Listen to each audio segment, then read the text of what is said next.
Bonjour chers élèves à ONG Aide, Service Éducation, cours de mathématiques, niveau seconde. Bien, chers élèves, ce matin nous allons voir un nouveau chapitre, c'est-à-dire le chapitre 13, équations et inéquations dans R. La première séance. C'est toujours votre professeur, M. Kaché. Voilà. Donc, vous écrivez équations et inéquations dans grand R. Bien. Première partie, généralité.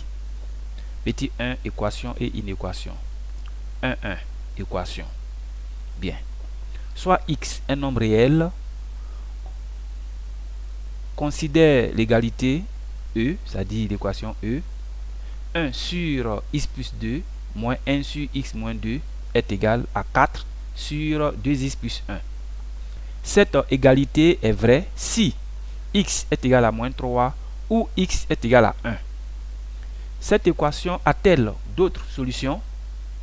Pour résoudre à cette question, on recherche toutes les solutions de E. C'est ce qu'on appelle résoudre l'équation. Petit a, définition. Soit A et B, deux ensembles. Premier point, E, deux points, ouvrez les guillemets, f de x est égal à g de x, vous fermez les guillemets, où f et g sont deux fonctions de A vers B, appelées équation dans A d'inconnu x.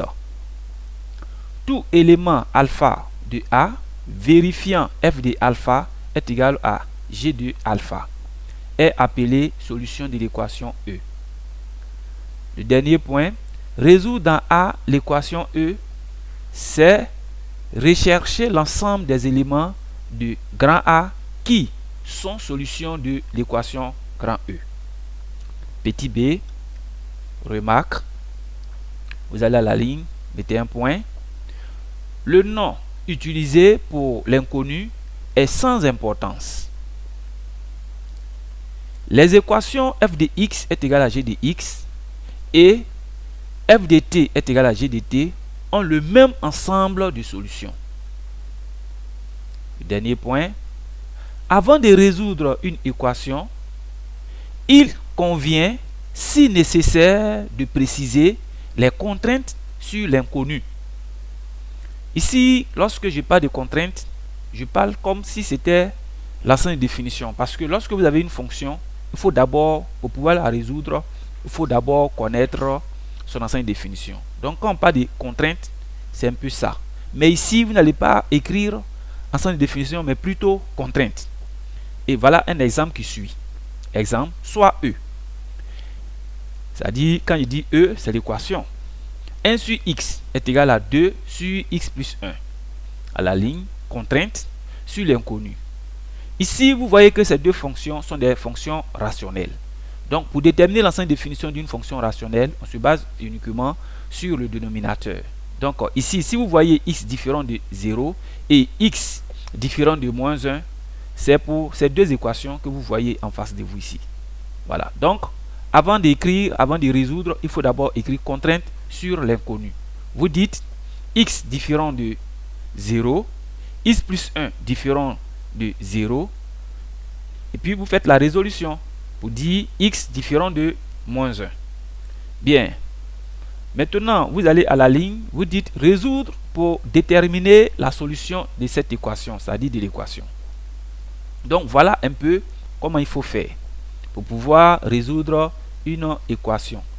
Donc, une équation, pour la résoudre, voilà la technique qui se trouve devant vous ici pour l'exemple que j'ai donné.